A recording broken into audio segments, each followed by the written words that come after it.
不平等條約我係唔會簽。有一日，我喺天水圍銀座 busking 嘅期間，突然間後面傳嚟極大嘅響聲同埋奇異嘅音樂。你不是真正的快樂，你的傷從不很溫存的愈合。A few moments later，不如一齊細聲啲。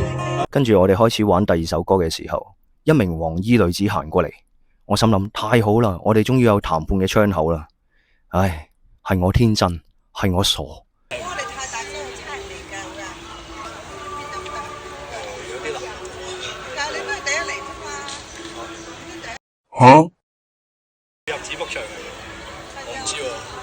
喂，我哋6點嚟到，你8點先過嚟，你叫我走，你仲要話你日日喺度，我第一日過嚟玩，叫我走，咁我可唔可以同你講一句，我喺香港出世嘅時候啊，你仲未游水落嚟香港？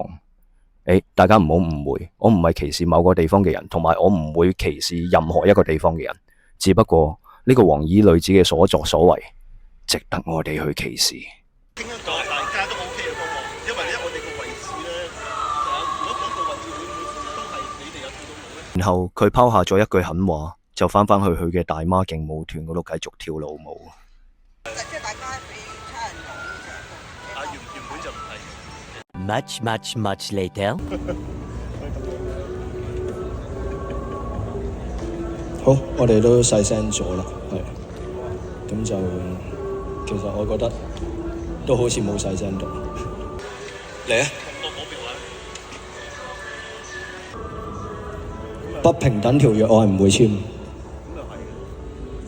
我想問大家一樣嘢，點解我哋 busking 又係用擴音器，佢哋大媽勁舞團又係用擴音器，我哋要俾人趕走，佢哋唔會俾人趕走？另外我哋 busking 得嗰幾個人，佢哋大媽勁舞團幾十個人，以佔地面積嚟計，多我哋幾倍，點解佢哋唔會俾人趕走，我哋要俾人趕走？呢個係咩道理？歡迎大家留言講低你哋嘅感受同埋意見。最後我想講一句，喺香港呢個環境玩音樂真係好艱難，但係我仍然會堅持，我哋一齊加油。多謝你哋睇到最後，俾我浪費咗你哋咁寶貴嘅時間。